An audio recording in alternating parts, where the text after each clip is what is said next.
Línea de tiempo, evolución y consolidación del sistema de salud colombiano.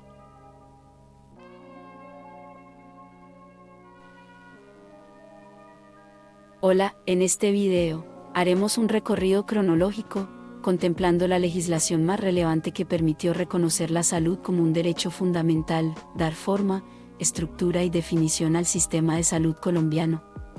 Para esto, se tomó una recopilación de artículos y recursos de diversas fuentes, buscando abordar el tema desde un marco histórico y conceptual, comprendiendo las reformas y transformaciones que se dieron en el camino hasta lograr su consolidación al sistema integral actual. En la parte inferior de cada slide encontrarán la referencia a cada autor original de los recursos citados en esta línea de tiempo. Sin más que decir, empecemos. 1925. Segundo periodo. La higiene entre 1920 y 1937. El director nacional de higiene, Pablo García Medina, desde 1919 venía planteando la necesidad de incluir la asistencia pública dentro de las responsabilidades de la higiene. Según este galeno, la asistencia pública debía comprender dos cuestiones. En primera instancia, socorros médicos, farmacéuticos, alimenticios e higiénicos, llevados a domicilio para los enfermos necesitados, y servicios de consultas o dispensarios gratuitos, hospitales, hospicios, asilos para indigentes y enajenados y demás establecimientos. Por medio de la Ley 17 de 1925, la Dirección Nacional de Higiene y Asistencia Pública dictó medidas sobre el control de la tuberculosis y enfermedades venéreas, sobre la organización de hospitales con servicios de obstetricia y pediatría. Estableció la atención de emergencias para las ciudades, organizó dispensarios para niños con servicios de gota de leche y servicio médico escolar y dictó varias disposiciones de carácter social. Estableció los requisitos de estudios universitarios para ejercer la profesión de médico y farmacéutico. Esta ley determinó una estructura de dirección bajo un eje de sistema centralista, sanitario, al establecer un servicio único de salud coordinado y controlado. Estableció las bases fundamentales para la organización de una estructura jurídica y administrativa que permitía el desarrollo de la salud pública integrada en los aspectos de prevención, recuperación y atención del menor abandonado.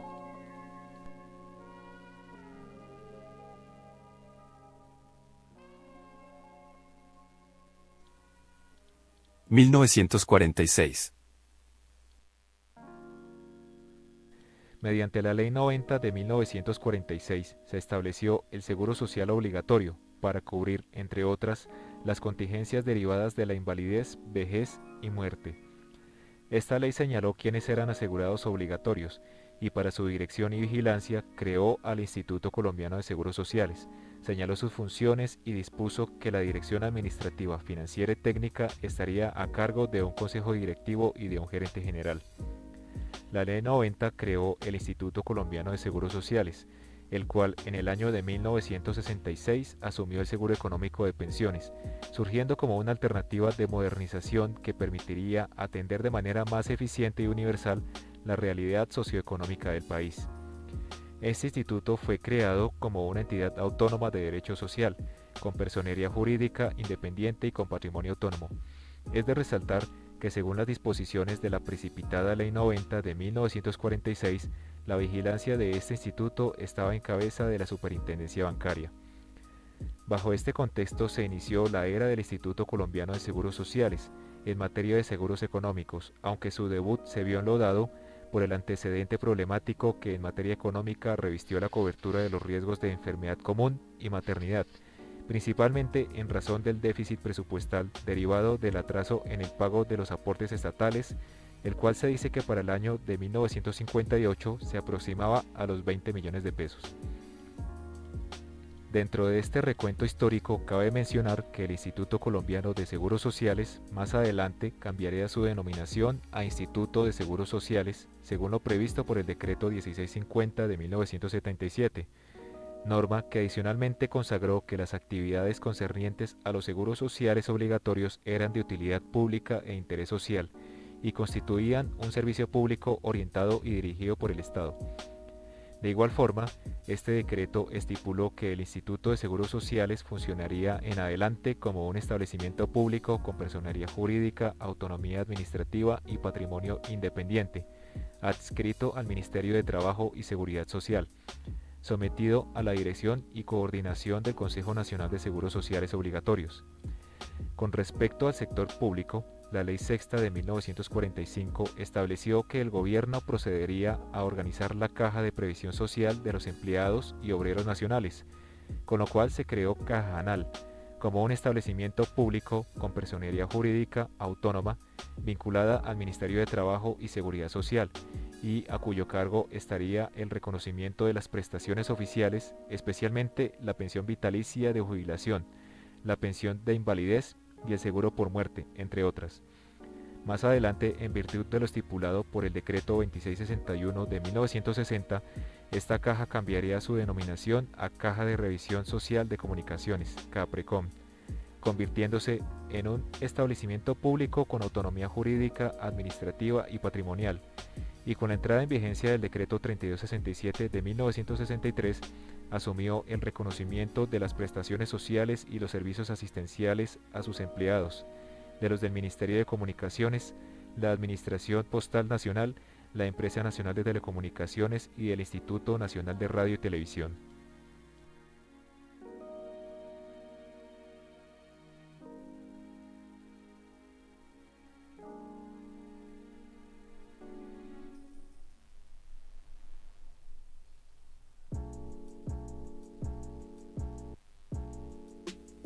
(1949).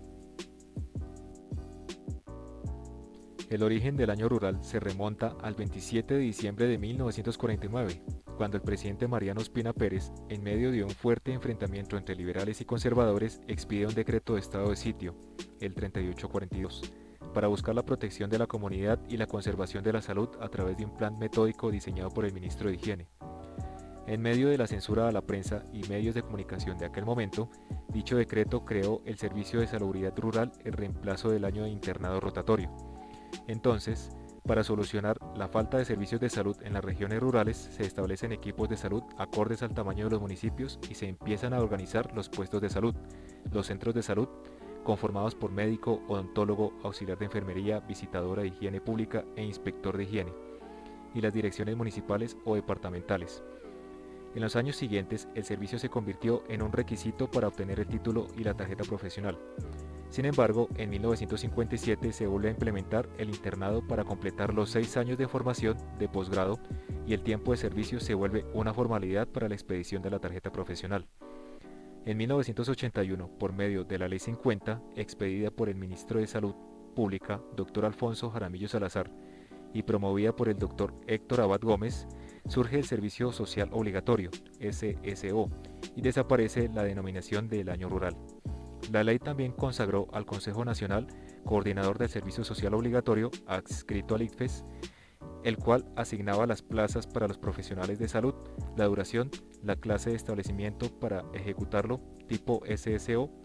la vigilancia de las tasas remunerativas y de igualdad para todos los profesionales de salud, nacionales y extranjeros, incluso para posgrado siempre y cuando el gobierno lo considerara pertinente.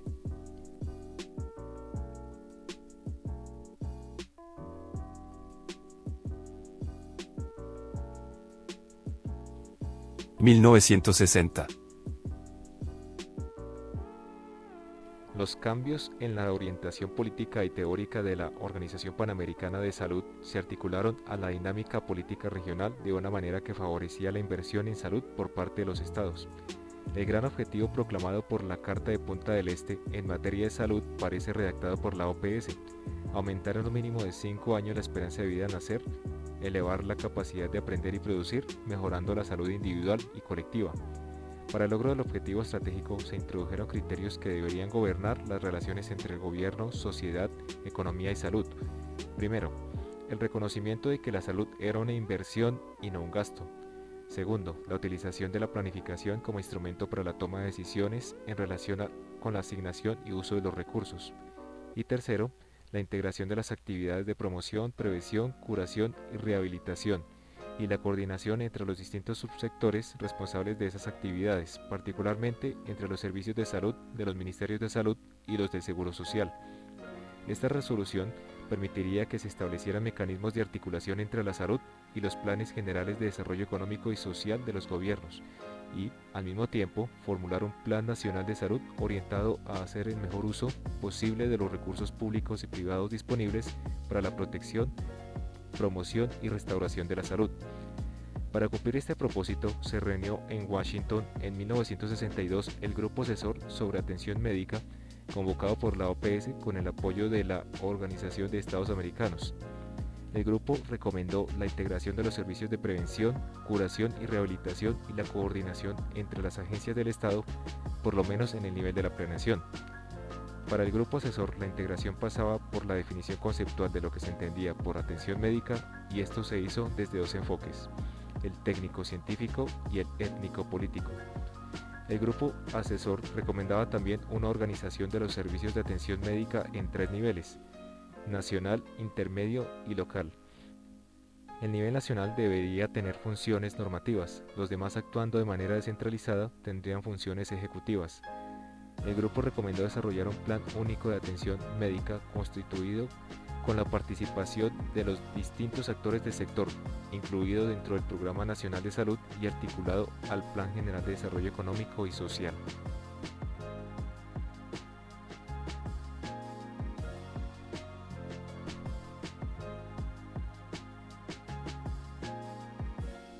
(1975)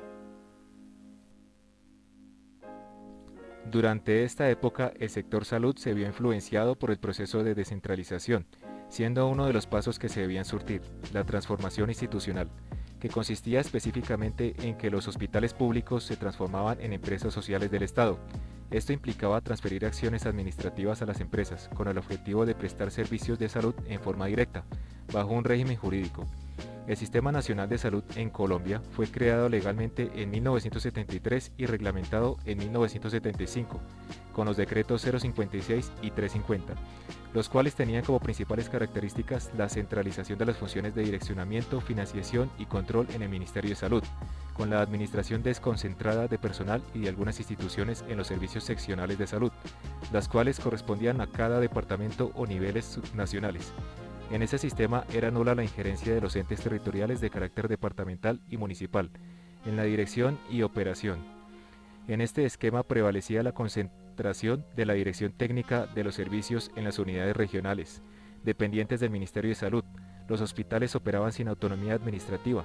los cuales eran totalmente dependientes del ministerio. Había escaso desarrollo financiero, con alto grado de inequidad y de ineficiencia. Se concentraba el 50% de subsidios en estratos no pobres y el 80% del gasto en los niveles 1 y 2 de atención. Los objetivos específicos de la descentralización se reglamentaron con el Decreto 77 de 1987. Estos fueron: mejorar la provisión de bienes y servicios públicos locales, transfiriendo competencias de inversión y manejo del agua potable y saneamiento ambiental, entregando a las localidades las responsabilidades de inversión en infraestructura, construcción, dotación, mantenimiento de hospitales locales y centros de salud. Políticamente se buscó profundizar la democracia en el ámbito municipal.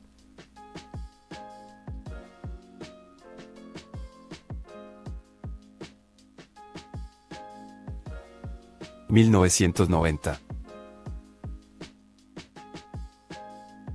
El Sistema Nacional de Salud de Colombia, SNS, vigente desde 1975, estaba organizado básicamente en tres subsistemas de servicios de salud, cada uno de los cuales contaba con su propia forma de financiamiento y proporcionaba atención a grupos específicos de la población, con base en su capacidad de pago. El primero de los tres subsistemas correspondía al de Salud Pública, SSP. Este subsistema incorporaba tres funciones: financiamiento, servicios, cobertura. Estaba centralizada alrededor del Ministerio de Salud y sus servicios seccionales de salud.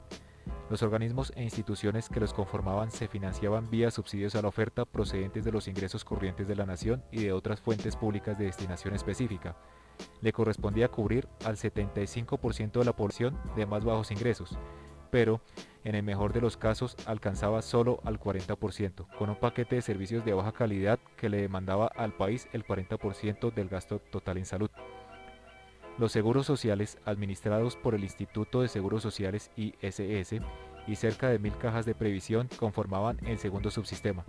Estas instituciones continúan siendo moduladas por el Ministerio de Trabajo, ya que además de los riesgos generales de salud, también administraban los riesgos profesionales de invalidez y de vejez. Se financiaba a través de impuestos para fiscales que pagaban las empresas afiliadas y entregaba en forma directa un paquete amplio de servicios de mejor calidad a un grupo que representaba al 20% de la población correspondiente al segmento formal de la economía. No obstante, demandaba aproximadamente el 50% del gasto total del sector. El subsistema privado de servicios SPS correspondía al tercero de los tres subsistemas. Este subsistema era el menos regulado de los tres por parte de los organismos estatales de inspección, vigilancia y control. Se financiaba a través de seguros privados y ofrecía los planes de servicios más amplios y de mejor calidad al 5% de la población de más altos ingresos y le demandaba al país el 10% del gasto en salud. El Instituto de Seguro Social, a pesar de tener más de 40 años de desarrollo, afiliaba en 1992 a menos del 20% de la población, cifra muy inferior a la del 57% que había alcanzado América Latina en el sistema de seguros sociales. De esta manera, la cobertura de la familia del trabajador era mínima. Solo el 20% de las familias de los afiliados tenía derecho a la seguridad social y el grado de insatisfacción de los afiliados con los servicios que prestaba esta institución era muy alto. Por su parte, como ya se expresó, la población de mayores ingresos atendía sus necesidades de salud en el sector privado, ya fuera a través de la contratación de seguros o planes de prepago privados o pagando directamente los servicios en el momento de requerirlos. Los planes de medicina prepagada, comprados directa u ofrecidos por ciertas empresas a sus empleados, experimentaron una notable expansión desde mediados de los 80. Se estima que cerca del 10% de la población accedía directamente a prestadores privados. Entre 1975 y 1982 creció y se mejoró la planta de hospitales y centros de salud del subsistema público. No obstante, a partir de la crisis fiscal de ese último año, los recursos que se asignaron a este tipo de servicios se redujeron del 8% del presupuesto nacional a menos del 4% en los años sucesivos, lo que ocasionó el progresivo deterioro del sector. A este subsistema le correspondía atender en 1993 aproximadamente el 70% de la población nacional. Sin embargo, su cobertura era muy limitada y la calidad de sus servicios muy deficiente. Alrededor del 25% de la población nacional no tenía acceso a ningún tipo de servicios, por lo que gran parte de sus necesidades de salud y de medicamentos estaban siendo paulatinamente cubiertos por los médicos, laboratorios y farmacias del sector privado. La modernización de las estructuras políticas, la cual se reglamentó con la Ley 10 de 1990, buscaba un nuevo modelo de salud que enfatizara en la promoción y prevención, centrado en los sistemas locales de salud, los cuales debían ser liderados por los respectivos alcaldes municipales, convertir los hospitales públicos en entidades autónomas patrimonial y administrativamente. El Gobierno Nacional, en aquel entonces conformado por el Ministro de Salud, Ministro de Hacienda y Ministra de Trabajo, presentaron a consideración del Parlamento colombiano un proyecto de ley durante la vigencia de 1989 y que felizmente hizo curso y recibió aprobación del mismo el 16 de diciembre del año anterior. Posteriormente, el señor presidente de la República, Dr. Virgilio Barco, sancionó el 10 de enero del presente año lo que se constituye un hito histórico, la Ley 10, por medio de la cual se reorganiza el Sistema Nacional de Salud colombiano y se dictan otras disposiciones. La Ley 10 de 1990 armoniza el Sistema Nacional de Salud al contexto internacional, nacional y sectorial, y presenta una serie de características fundamentales que son las siguientes. La universalidad constituye uno de los principios fundamentales y se expresa como el derecho a la salud que tienen todos los habitantes del territorio nacional, proponiendo que los servicios básicos, los de asistencia pública y social y los de atención inicial de urgencias sean subsidiados por el Estado. Otro de los principios fundamentales lo constituye la participación comunitaria en los procesos de diagnóstico, formulación de políticas y planes de salud, toma de decisiones, coadministración y gestión administrativa. El texto modifica sustancialmente la definición del Sistema Nacional de Salud, agregando al componente institucional tradicional otro componente extrasectorial, integrado por entidades y dependencias públicas y privadas, personas naturales, familias, comunidad y sus organizaciones, así como por los diferentes factores que interactúan en el proceso de salud, enfermedad y que constituyen en la nomenclatura epidemiológica los factores de riesgo. Asimismo, la Ley 10 efectúa en forma progresiva la descentralización en salud, procurando que el primer nivel de atención sea competencia y responsabilidad del municipio, y los niveles 2 y 3 dependan de los departamentos, intendencias, comisarías, distritos y en último término de la nación en su conjunto. Incluye igualmente como principio básico la subsidiariedad y la complementariedad, la primera entendida como la concurrencia de los niveles administrativos superiores hacia los niveles inferiores, cuando estos no están en posibilidad de realizar las acciones previstas en salud por razones técnicas, administrativas, financieras o políticas. La segunda, definida como la colaboración de los niveles inferiores hacia los superiores, en cuanto a las responsabilidades de dirección y prestación de los servicios. Uno de los avances lo logra al efectuar un ordenamiento institucional teniendo en cuenta que la salud es un servicio público, dispensado por personas, agencias, dependencias y entidades públicas y privadas que forman parte del sector salud. Además, prevé la ley que los centros o puestos de salud puedan en algunos casos poseer personería jurídica y contar con patrimonio propio y autonomía administrativa. Se formula un reordenamiento financiero, según la división de responsabilidades económicas entre la nación, las entidades territoriales y los municipios. La asignación de recursos financieros a nivel municipal se reordena teniendo en cuenta, además de criterios demográficos, los de priorización de necesidades básicas, estímulo a los esfuerzos locales y la eficiencia técnica, financiera y social en la prestación de los servicios. Estos criterios aseguran que los más necesitados y más eficientes reciben mayores recursos. Se instaura una carrera administrativa apropiada a las metas de los trabajadores de la salud, cubriendo no solo las dependencias públicas del nivel nacional, sino también las de nivel seccional y local del subsector oficial. La ley promueve y estimula como punto fundamental y de máxima importancia la creación de los sistemas locales de salud, o SILOS, en todos los municipios o asociación de municipios cubriendo inclusive los distritos y áreas metropolitanas. La Ley 10 favorece en forma decidida la integración funcional de los servicios de salud, facilitando la concurrencia de recursos humanos, materiales, tecnológicos y financieros provenientes de entidades oficiales, mixtas, descentralizadas y privadas, integrantes del Sistema Nacional de Salud. Debe hacerse notar que esta integración no solo implica pérdida de la autonomía administrativa ni de la personería jurídica de las entidades que concurran a la integración, que, por otra parte, cuando ésta se hace con base en una entidad oficial, le favorece con una serie de importantes estímulos. Se establecen normas técnicas y administrativas a través de los denominados regímenes, dentro de los cuales se cuentan los de información, planeación, contabilidad de costos, control de gestión, financiación, sistema tarifario, personal, inversiones, desarrollo tecnológico, suministros, referencia y contrarreferencia y participación de la comunidad.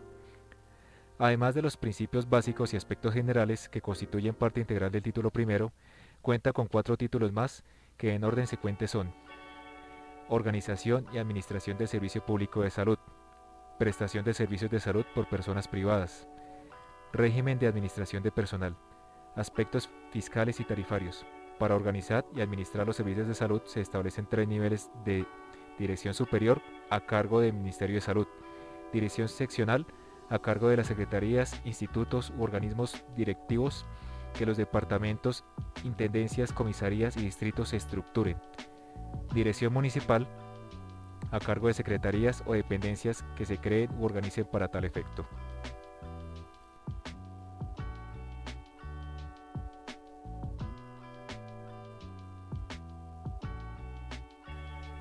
(1991) La Constitución que servía de marco al anterior Sistema Nacional de Salud no describía al Estado colombiano como uno social de derecho. La Constitución de 1886 definía el Estado colombiano como Estado de Derecho.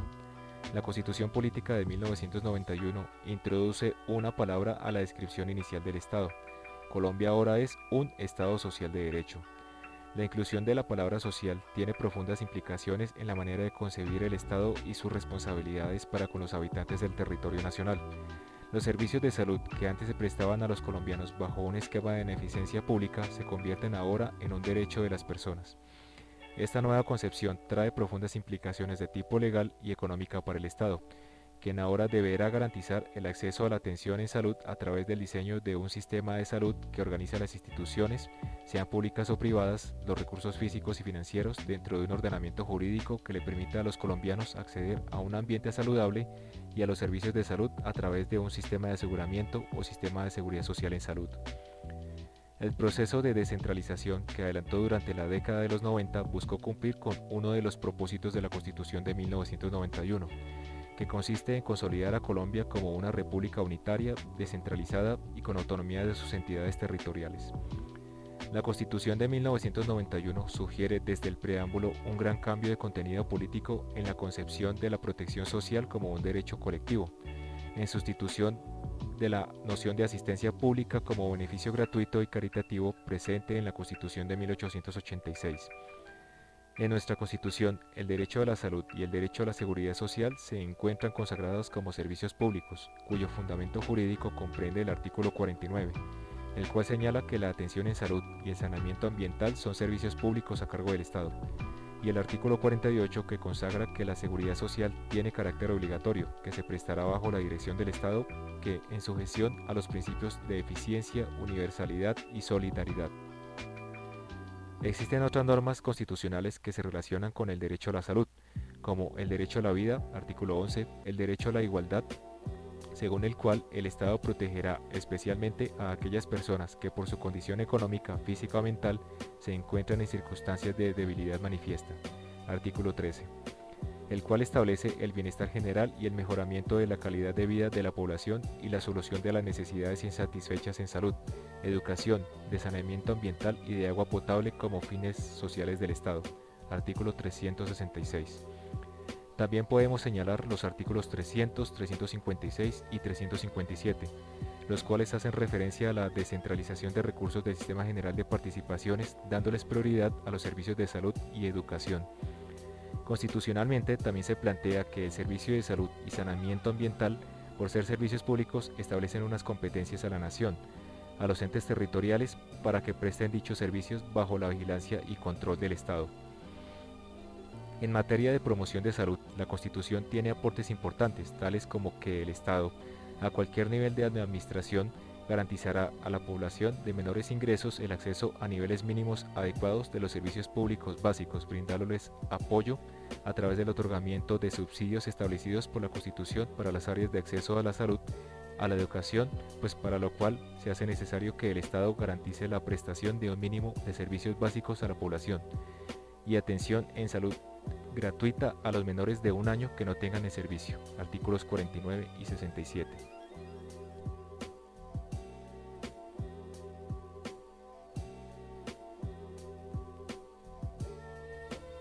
(1993)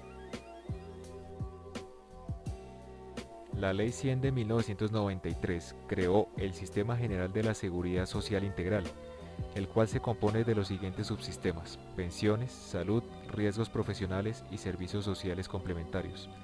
Bajo el contexto anterior se desarrolló una nueva orientación del Estado, donde es relevante la Ley 100 de 1993, la cual creó el denominado Sistema de Seguridad Social Integral, compuesta centralmente por 4 libros. El primero referente a pensiones, el segundo a salud, un tercero para riesgos profesionales y el libro cuarto a servicios sociales complementarios. Esto permitió implementar varios cambios en el sector salud, entre los cuales se destacan la eliminación del monopolio público de la seguridad social, abriéndose la libre competencia mediante la creación de las denominadas entidades promotoras de salud, EPS, la constitución de entes reguladores con participación social como el Consejo Nacional de Seguridad Social, la transformación del modelo de financiamiento del sistema pasando de uno basado en subsidios a la oferta a uno soportado en subsidios a la demanda apoyado en un sistema de financiamiento con componente solidario a través del Fondo de Solidaridad y Garantía FOSIGA, y la constitución de 2 regímenes, uno orientado a la inclusión de la población con capacidad de pago denominado contributivo y otro subsidiado, cuya función es incorporar a la población pobre y vulnerable, según focalización establecida de acuerdo a las necesidades básicas insatisfechas de los núcleos familiares, realizada a través del instrumento diseñado por el Departamento Nacional de Planeación llamado Sistema de Información de Beneficiarios para Programas Sociales, SISBEN. la ampliación de la red de prestadores de salud, especialmente privados, la exigencia de autofinanciamiento a la red pública mediante su transformación en entes autónomos descentralizados denominados Empresas Sociales del Estado, ES, entre otras.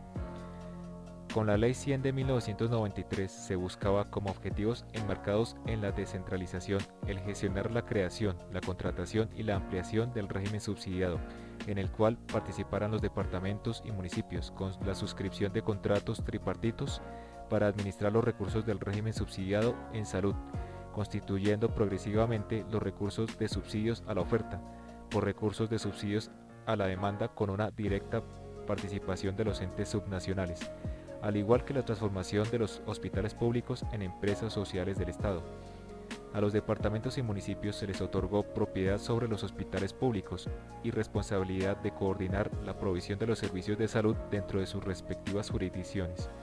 Por su parte, los hospitales públicos fueron transformados en entidades paraestatales, con mucha mayor autonomía de gestión, un directorio conformado por miembros profesionales e integrantes de la comunidad y capacidad de competir por recursos en el mercado de los proveedores de salud. En suma, estos fueron transformaciones en empresas públicas de carácter social, con patrimonio propio y posibilidad de operar en el marco de las leyes contractuales del sector privado. El régimen contributivo está destinado a quienes tienen capacidad de realizar aportes a la seguridad social, a través de su trabajo o ingresos independientes, encargados de promover y efectuar el aseguramiento de toda la población, según lo establecido en el Plan Obligatorio de Salud, POS, a cambio de una contribución por cápita y la prestación de los servicios de salud a sus contribuyentes, utilizando para ello sus propios medios o acuerdos con entidades prestadoras. Básicamente, este régimen está basado en el esquema del viejo Instituto de Seguros Sociales para trabajadores del sector privado. Se caracteriza por acabar con el monopolio del Instituto de los Seguros Sociales en la administración del seguro obligatorio de salud, abriendo la posibilidad de competir con empresas privadas con o sin ánimo de lucro, empresas cooperativas e incluso con otras empresas públicas o mixtas, EPS, determinación de un valor único promedio del seguro obligatorio anual, unidad de pago por capitación UPC, creación de una cuenta de compensación en un fondo especial que recibe mensualmente los aportes provenientes del 12% de las nóminas y reconoce a cada administradora 0,25 del valor de la UPC por cada beneficiario. El régimen subsidiado tiene como finalidad esencial organizar y garantizar la cobertura con servicios de salud a la población colombiana definida como pobre, sin capacidad de pago, mediante la utilización de subsidios, totales o parciales por parte del Estado. Este régimen se estructura básicamente a través de las denominadas administradoras del régimen subsidiado, ARS, entidades encargadas de organizar y garantizar la prestación de los servicios a la población cubierta por este régimen, el cual se reconoce según UPC. El tercer grupo es el denominado vinculados, transitorios. Está destinado a aquellas personas pobres que temporalmente y por diversos motivos no se han afiliado al sistema, y su atención en salud la debe garantizar el Estado. Es por esto que se contempló el FOSIGA, Fondo de Solidaridad y Garantía, una nueva fuente financiera creada a fin de canalizar los recursos provenientes del incremento de la carga fiscal derivada de las nuevas contribuciones hacia la atención en salud de los grupos más pobres y vulnerables, constituyéndose como uno de los principales instrumentos financieros del sistema, mediante el cual opera el vínculo de solidaridad entre los regímenes contributivo, subsidiado y vinculados. Este fondo se manejó como una cuenta adscrita al Ministerio de Salud, por medio de encargo fiduciario de acuerdo con las determinaciones que sobre la utilización y distribución de sus recursos imparte el Consejo Nacional de Seguridad Social en Salud, encontrándose conformado por 4 cuentas. Primera, de compensación interna del régimen contributivo, de solidaridad del régimen de subsidios en salud, de promoción de la salud, de seguro de riesgos catastróficos y accidentes de tránsito. Posteriormente se continuó buscando fórmulas políticas para el desempeño del sector salud y es por medio de la Ley 715 del 2001, donde los municipios deben dirigir y coordinar el sector y administrar los recursos del Sistema General de Participaciones, SGP, en su jurisdicción a través de la formulación, ejecución y evaluación de los planes, programas y proyectos de salud en consonancia con las políticas departamentales y nacionales, gestionar el recaudo, flujo y ejecución de los recursos con destinación para salud del municipio y administrarlos del Fondo Local de Salud, financiar la afiliación al régimen subsidiado de los más pobres y ejecutar de manera eficiente los recursos destinados para este objeto,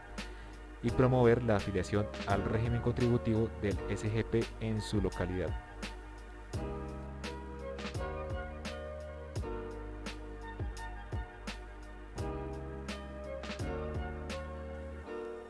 –2001. El Sistema General de Participaciones, SGP, corresponde a los recursos que el Gobierno Nacional Central transfiere a las entidades territoriales, ya sean departamentos, distritos o municipios, destinados a salud, educación, agua potable y saneamiento básico y para propósito general.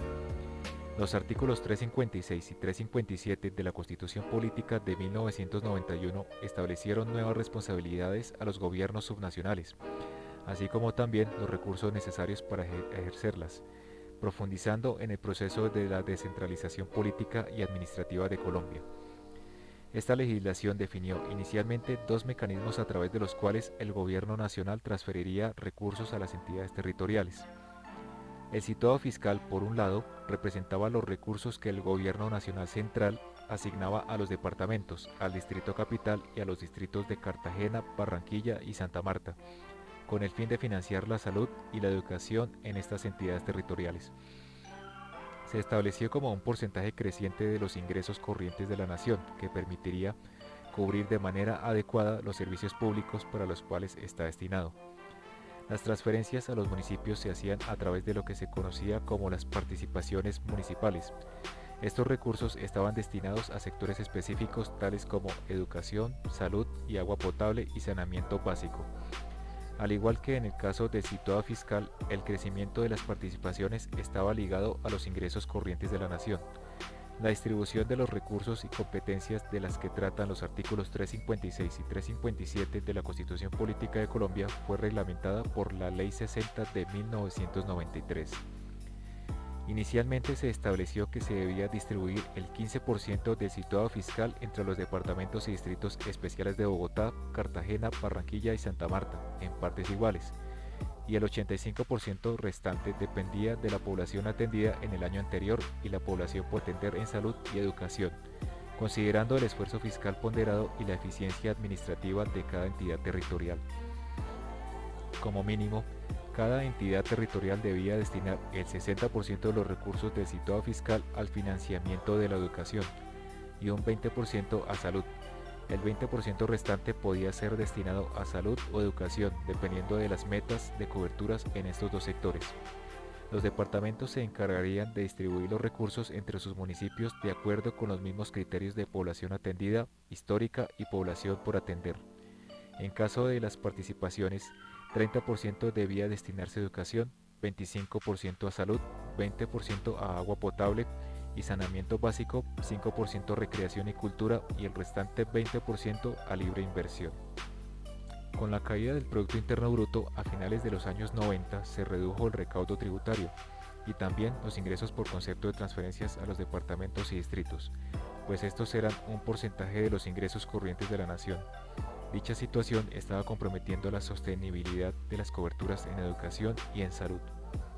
Como consecuencia de esta crisis, se implementaron una serie de reformas que buscaron generar una mayor estabilidad fiscal en Colombia. Entre estas se encuentra el Acto Legislativo 01 de 2001, mediante el cual se reformaron los artículos 356 y 357 de la Constitución Política, y se creó el Sistema General de Participaciones, SGP, reglamentado por la Ley 715 del mismo año. Fundamentalmente, el SGP agruparía en una sola bolsa lo que antes hacía parte del situado fiscal y las participaciones municipales. Así, se le dio mayor margen de maniobra al gobierno nacional al desvincular el crecimiento de los recursos del Sistema General de Participaciones de los ingresos corrientes de la nación hasta el año 2016. También cambió la destinación de los recursos, dado que a partir del año 2002 el Sistema General de Participaciones no solo contemplaría las participaciones para salud y educación, sino que se agregó en el rublo de propósito general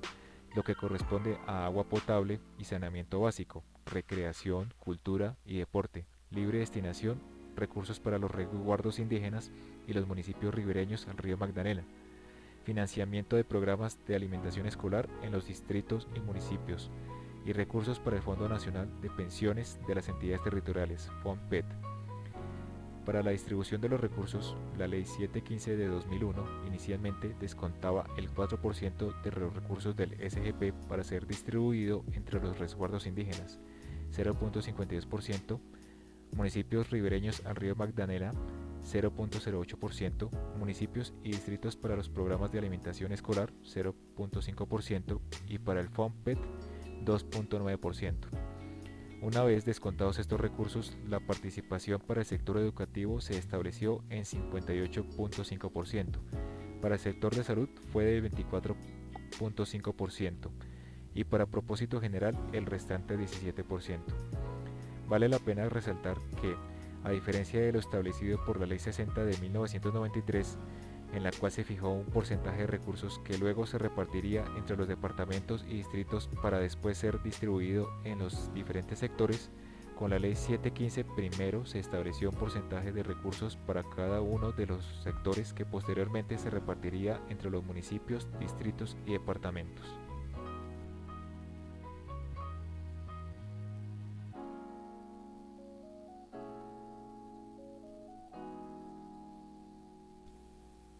(2002) La Ley 789 de 2002 estableció el sistema de protección social en Colombia y lo define como el conjunto de políticas públicas orientadas a disminuir la vulnerabilidad y mejorar la calidad de vida de los colombianos, especialmente los más desprotegidos, para obtener como mínimo el derecho a la salud, la pensión y el trabajo. Mecanismos de protección social. En Colombia, la legislación laboral contempla dos tipos de prestaciones sociales económicas de protección contra el desempleo: las indemnizaciones en caso de despido o terminación del contrato sin justa causa, y el auxilio de cesantías para los contratos laborales a término fijo e indefinido. Asimismo, dispone de un mecanismo de protección al cesante, el cual fue constituido inicialmente con la figura de subsidio al desempleo, en el marco del sistema de protección social establecido mediante la Ley 789 de 2002. De igual modo, dispone de una oferta de seguros contra el desempleo, ofrecidos por el mercado financiero del país. Frente al tema de los subsidios para el desempleo, se trató por primera vez con la expedición de esta ley, mediante la cual se regularon aspectos normativos de apoyo al empleo, de ampliación de la protección social y modificación de algunos artículos del Código Sustantivo del Trabajo. En esta ley se definió el sistema de protección social como el conjunto de políticas públicas orientadas a disminuir la vulnerabilidad y a mejorar la calidad de vida de los colombianos, especialmente de los más desprotegidos, para obtener como mínimo el derecho a la salud, la pensión y el trabajo. Asimismo, mediante esta ley se creó el Fondo de Protección Social, cuyo objeto principal sería la financiación de programas sociales para el subsidio al empleo para la pequeña y la mediana empresa, y la definición de recursos para el fomento del empleo y la protección durante el desempleo, a través de las cajas de compensación familiar. En lo correspondiente al régimen de protección al desempleado, esta ley creó el Fondo de Subsidio al Empleo y al Desempleo como una cuenta especial adscrita al Ministerio de Trabajo y Seguridad Social, sin personería jurídica y cuyos recursos eran administrados mediante fiducia pública.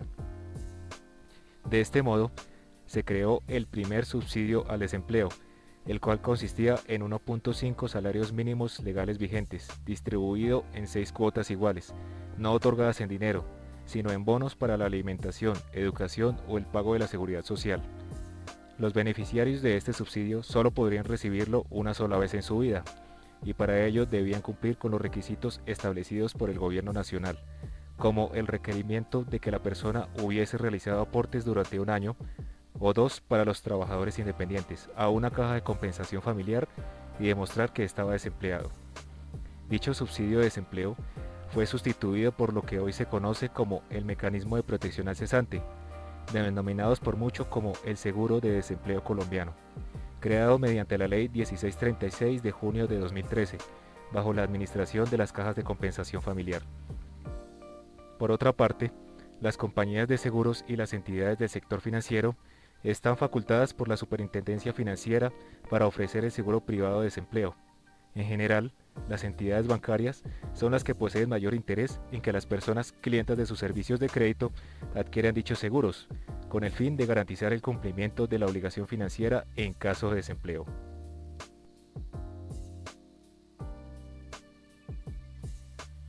2007. La Ley 1122 del 2007 fue adoptada en el marco de un amplio debate nacional, que inició en el 2003 con ocasión de los 10 primeros años de la Ley 100, lo que había dado lugar a la presentación y discusión de varios proyectos de ley en los que se manifestaban intentos reformistas e inconformidades con el desempeño del sistema. Aunque solo cambiaron expresamente dos artículos de la Ley 100, referidos al financiamiento, y los acuerdos políticos subordonaron el rigor técnico y jurídico, sin dejar muy claro lo que se buscaba con una visión de largo plazo, la Ley 1122 implicaría algunas modificaciones institucionales. Lo más destacado de la Ley 1122 en cuanto toca al diseño del sistema fue la creación de la Comisión de Regulación en Salud, la CRES, que supliría funciones del Consejo Nacional en cuanto a la definición de la UPC y el plan de beneficios. La CRES sería un organismo conformado por 5 miembros permanentes y 2 ministros o viceministros, con una secretaría técnica y un presupuesto propio, de manera que se buscaba darle mayor autonomía para la regulación. Por su parte, el Consejo continuaría como organismo asesor o consultor de la Comisión y del Ministerio de Salud, y este último recibiría la competencia sobre la administración del FOSIGA. La Ley 1122 también creó el Sistema de Vigilancia y Control, otorgando una jurisdicción especial a la Superintendencia Nacional de Salud, y abordó dos temas recurrentes para la legislación y la discusión política, como ha sido el establecimiento de límites a la integración vertical, de manera que las EPS no presten servicios en su red propia con un valor superior al 30% del gasto en salud, y al mismo tiempo definió como una obligación para las EPS del régimen subsidiado la contratación con hospitales públicos de al menos el 60% de la UPC. En materia de salud pública y gestión de los hospitales públicos, la Ley 1122 estableció el Plan Nacional de Salud Pública como un instrumento articulado al Plan Nacional de Desarrollo, homologó el periodo de los garantes de las ES con el de los alcaldes y abrió la posibilidad para que varias de estas empresas públicas pudieran fusionarse. En cuanto al financiamiento, la Ley 1122 aumentó en medio punto porcentual los aportes patronales para la seguridad social en salud, destinado al régimen subsidiado. En adelante, los trabajadores seguirían aportando el 4% y los empleadores el 8.5%, mientras los pensionados seguirían aportando el 12%. Al tiempo, se aumentaban los aportes de las empresas para el régimen subsidiado. Los del gobierno fueron fijados en un monto fijo, que apenas pudiera significar un 20% de los anteriores, con un crecimiento hacia adelante de tan solo el 1% anual. De este modo se dejaba atrás el pari passu establecido en la Ley 100. Por último, respecto al aseguramiento, la Ley 1122 precisó su alcance y el carácter de aseguradoras de las EPS. Se entendía por aseguramiento, entre otras funciones indelegables a las EPS, la administración del riesgo financiero, la gestión del riesgo en salud y la articulación de los servicios para un acceso efectivo y con calidad.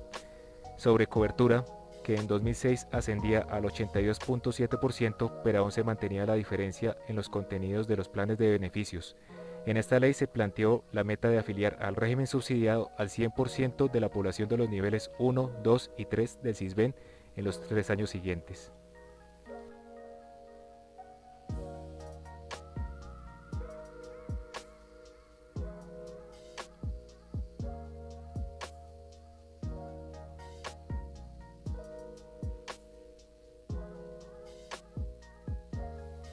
(2011)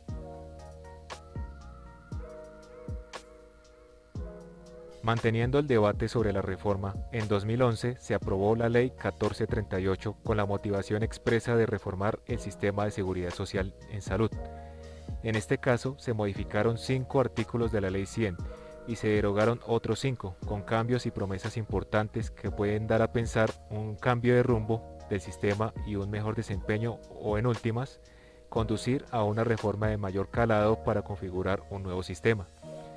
De hecho, cabe la pregunta si varios de los temas que reglamenta esta ley, como lo relativo a salud pública, atención primaria en salud y redes integradas de servicios, armoniza o no con el sistema adoptado en la Ley 100. En los aspectos institucionales, esta ley pretendía fortalecer la salud pública y varios aspectos regulatorios, aunque al mismo tiempo pudo significar un debilitamiento de la gobernanza, en particular al eliminar el Consejo Nacional de Seguridad Social en Salud.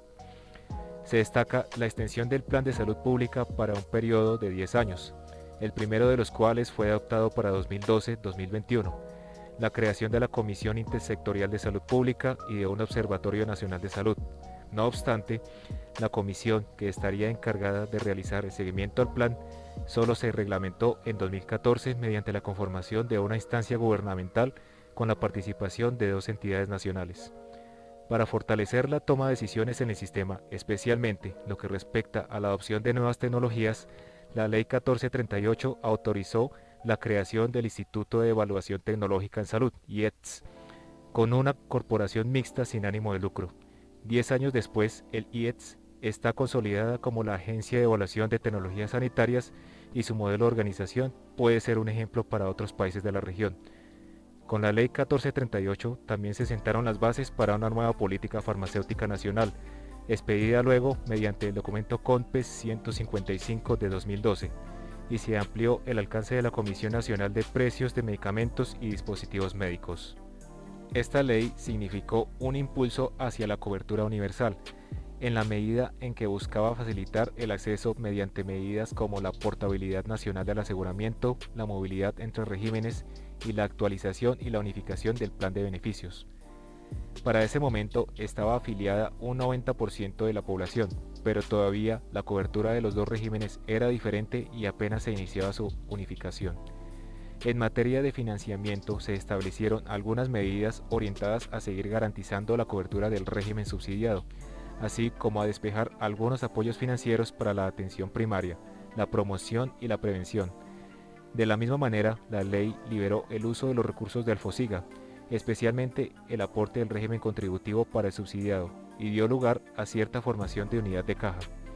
También fortaleció la figura del giro directo, que ya había establecido la ley 1122, de modo que el FOSIGA pagara directamente a los prestadores y descontara estos pagos de la UPC que debían girar a la CPS.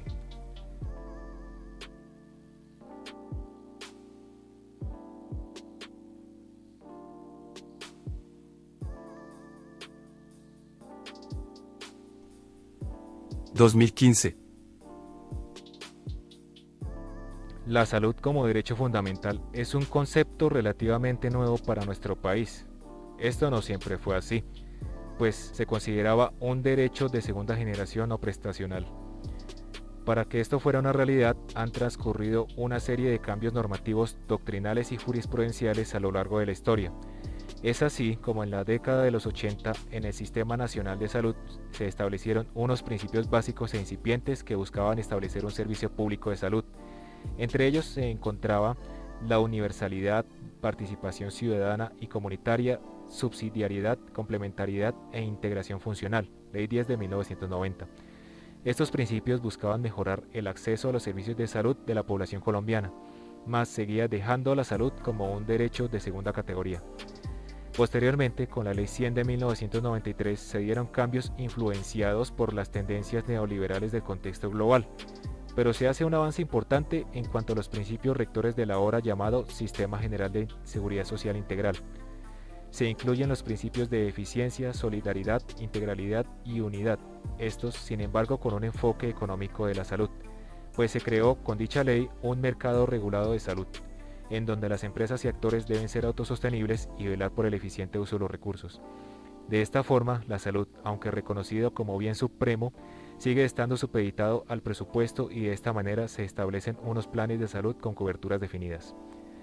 En febrero del 2015, el Congreso de la República promulgó la Ley Estatutaria 1751, Ley Estatutaria en Salud,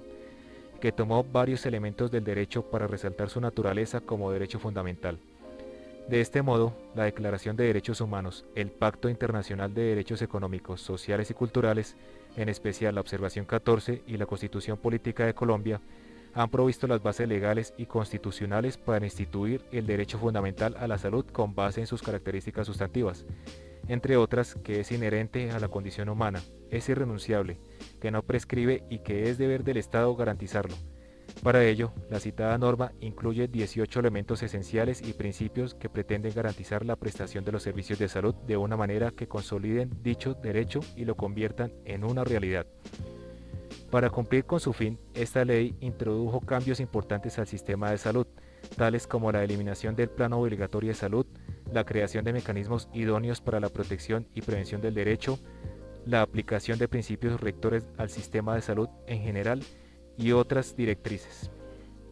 Otorgó un término de 2 años contados desde su promulgación para que el Gobierno Nacional regulara todo lo concerniente a la aplicación, introducción y estructuración de la ley en el sistema, y especialmente con el tema de exclusiones y autorizaciones de bienes y servicios dentro del mismo. Dicho término finalizó en febrero del año 2016 y el Gobierno Nacional, por medio del Ministerio de Salud y Protección Social, profirió una serie de resoluciones en las cuales se crean y se desarrollan una serie de conceptos y procedimientos para determinar qué se encuentra o no autorizado dentro del nuevo conjunto de bienes y servicios llamado Plan de Beneficios en Salud.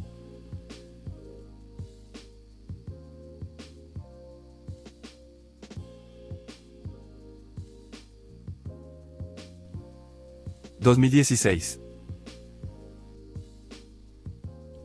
El 13 de julio de 2016 se expidió la Ley 1797 de 2016, la cual tiene por objeto fijar medidas de carácter financiero y operativo para avanzar en el proceso de saneamiento de deudas del sector y mejoramiento del flujo de recursos y la calidad de la prestación de servicios dentro del Sistema General de Seguridad Social en Salud. Esta ley consta de 28 artículos. Establece nuevas posibilidades para el financiamiento de los servicios no incluidos en el plan de beneficios, fortalece el saneamiento contable y busca generar mayor liquidez en el flujo de los recursos en el sector. Como elementos a destacar, esta norma señala los siguientes aspectos. Fija nuevas normas para el buen gobierno y dota con más herramientas a la Superintendencia de Salud para el fortalecimiento de sus canales de comunicación con la ciudadanía. En los temas financieros, uno de los aspectos más relevantes es que la ley habilita a departamentos y distritos para que utilicen sus excedentes de rentas cedidas, aquellas que provienen de loterías, juegos, apuestas permanentes y licores, para pagar deudas de servicios no POS en el régimen subsidiado. La legislación también permite nuevos usos de los recursos provenientes de regalías, a los que se podrá recurrir para financiar servicios no POS, para pagar deudas del régimen subsidiado por contratos suscritos antes del 31 de marzo del 2011, y para capitalizar y sanear las EPS en las que participa la entidad territorial. Obliga a todos los actores del sistema a depurar y conciliar permanentemente sus cuentas. Se simplifica el trámite de pago de recursos para proveedores y permite que el Ministerio de Salud gire recursos directamente a proveedores del régimen subsidiado, al reducir varios eslabones de la cadena de pago, FOSIGA, EPS, IPS, proveedores de medicamentos.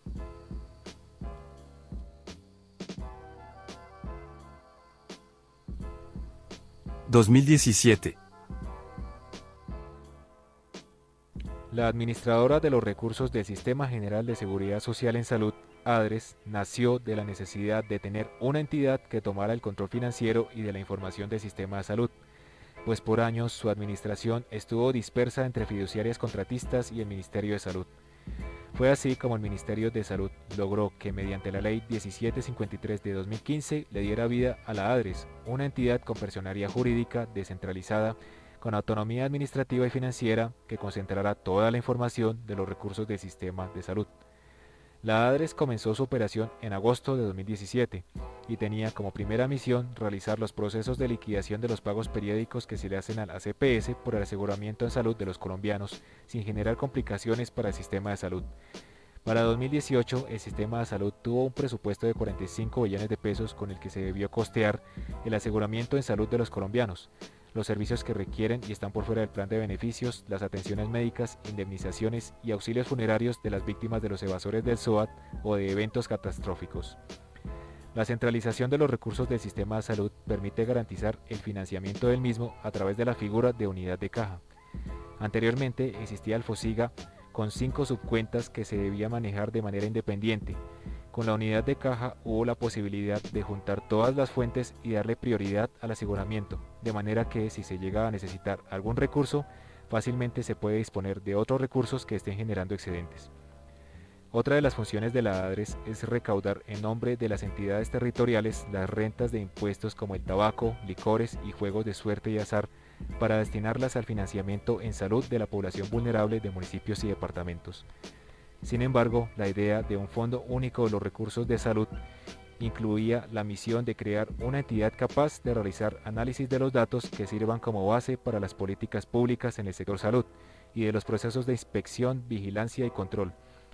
Actualmente, la ADRES está cumpliendo un papel protagónico en el sistema de salud y trabaja para mejorar sus procesos misionales,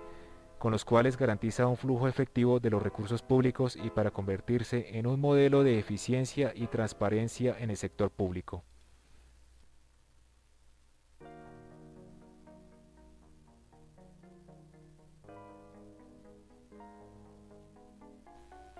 (2019) Ley 1966 de 2019. Esta ley adopta como eje central medidas para mejorar la transparencia, vigilancia, control y aplicación del uso de los recursos financieros del Sistema General de Seguridad Social en salud, pero también busca mejorar la eficiencia de la operación a través de la unificación de los sistemas de información de la gestión financiera y asistencial. La ley crea el Sistema Integrado de Control, Inspección y Vigilancia para el sector salud, que implica la acción especializada y coordinada entre la Superintendencia Financiera, la de Sociedades, la de Industria y Comercio y la Supersalud, siendo esta última la que coordinará los procesos sancionatorios. Las responsabilidades quedarán divididas así. La Superintendencia será asesor técnico para el fortalecimiento de la Supersalud, para lo que corresponde a las condiciones financieras y a las buenas prácticas de gobierno corporativo, pero además deberá emitir un informe anual sobre el desempeño de los principales indicadores financieros de los actores vigilados. Por su parte, la Superintendencia de Sociedades ejercerá inspección, vigilancia y control sobre las sociedades del sector salud y empresas unipersonales que operen en el sector, a efecto de verificar el cumplimiento de las normas de derecho de sociedades. A su vez, la Superintendencia de Industria y Comercio vigilará la competencia en el sector e impondrá multas cuando se infrinjan las disposiciones de prácticas comerciales como el abuso de posición dominante, entre otras. Habría que aclarar que esta posibilidad ya existe en la actual normatividad. La Ley 1966 también crea el Sistema Integral de Información Financiera y Asistencial, el cual tendrá por objeto agilizar la transmisión y evaluación de la información financiera y acelerar el flujo de los recursos y la transparencia que soportan las transacciones. El diseño e implementación del sistema estará a cargo del Ministerio de Salud con el apoyo del MINTICS para garantizar la conexión de todos los agentes del sector. La administración de la información estará a cargo de la Supersalud. En esencia, el sistema permitirá conocer el estado de las transacciones a través del registro en un portal electrónico en el que se reportarán los intercambios comerciales por prestación de servicios y tecnologías en salud. Otro elemento contenido en la ley es el que se ha llamado techo para los recobros. Dice la norma que la ADRES no reconocerá ni pagará servicios y tecnologías en salud no financiadas con cargo a los recursos de la UPC, salvo los recursos destinados al saneamiento de pasivos, cuando estos sean superiores a los valores y techos máximos que establezca el Ministerio de Salud a través de una metodología que tenga en cuenta los valores recobrados o cobrados y considerando incentivos por el uso eficiente de los recursos. En cuanto a la prestación de servicios, la Ley 1966 establece que serán los departamentos, en coordinación con los municipios y distritos, quienes reorganizarán la oferta teniendo en cuenta los prestadores públicos, privados y mixtos. De esta manera, el Estado reasume la gobernanza territorial de la prestación, y más cuando se le asignan las funciones de racionalizar y controlar la oferta en cada territorio, aclarando que se debe privilegiar a la red pública. Esta reorganización de la oferta podría incluir la conformación de empresas sociales del Estado con unidades prestadoras de servicios de salud del orden departamental, distrital o municipal, con una administración común, lo que se puede entender como fusión de hospitales. La ley ordena que dentro de los próximos 6 meses el Gobierno Nacional debe reglamentar el tema.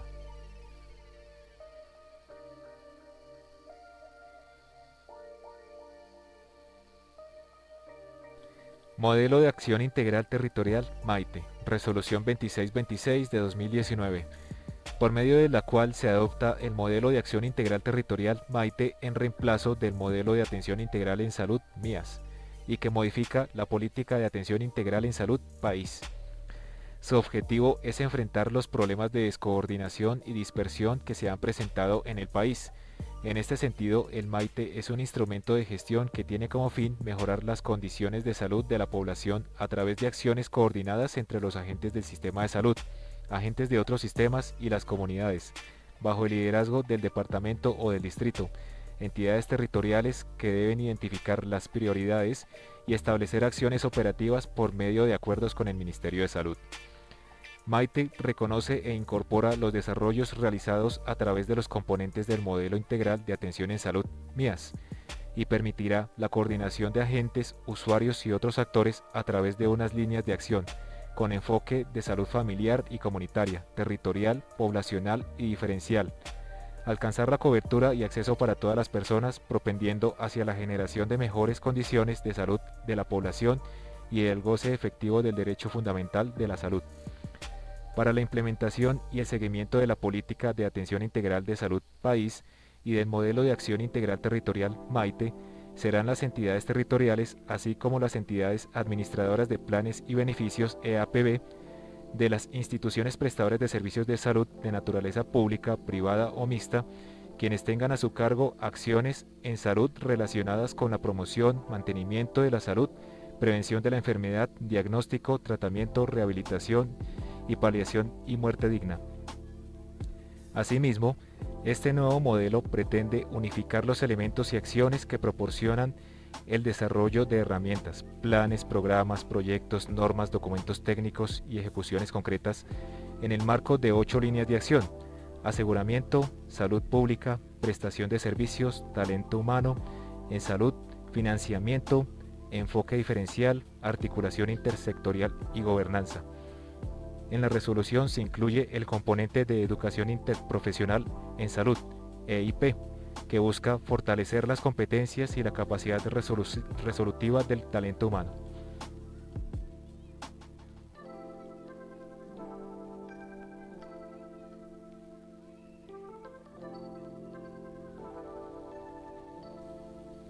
(2022)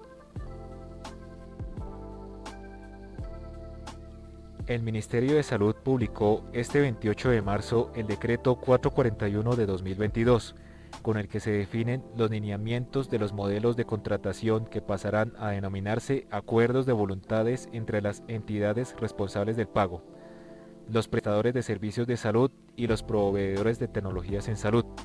Los ajustes propuestos se aplicarán de forma obligatoria para los acuerdos celebrados entre dos o más personas naturales o jurídicas para la prestación o provisión de servicios y tecnologías en salud en todas las etapas del proceso de contratación, es decir, precontractual, contractual y postcontractual. Adicionalmente, el decreto especifica que en los nuevos modelos de contratación se buscarán mecanismos que protejan a los usuarios del sistema. El decreto 441 de 2022 establece una etapa de negociación entre EPS, IPS y proveedores de tecnologías en salud, con requisitos de mínimo cumplimiento para cada uno de los tres actores. Las partes involucradas en estas fases de los modelos de contratación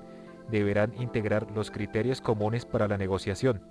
indicadores establecidos en el Sistema Obligatorio de Garantía de Calidad de la Atención en Salud, o SOX, a aquellos que den cuenta de los resultados en salud definidos en las rutas integrales de atención en salud RIAS, tanto obligatorios como priorizados por la entidad responsable del pago. Los actores también tendrán que aportar la identificación de riesgos previsibles propios del acuerdo de voluntades, teniendo en cuenta que son distintos a los riesgos técnicos y primarios, su tipificación y los mecanismos de administración y distribución de sus efectos. Es importante tener en cuenta que las partes deberán conservar insumos, soportes y evidencias de esta fase del proceso de negociación, ya que será parte integral de los modelos de contratación.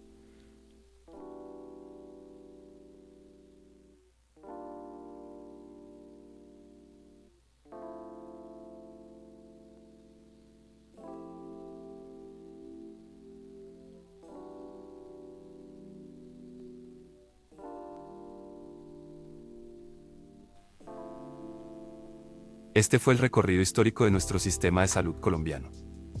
Gracias por quedarse hasta el final del video. Si fue de su agrado, regálame un fuerte like. Hasta la próxima.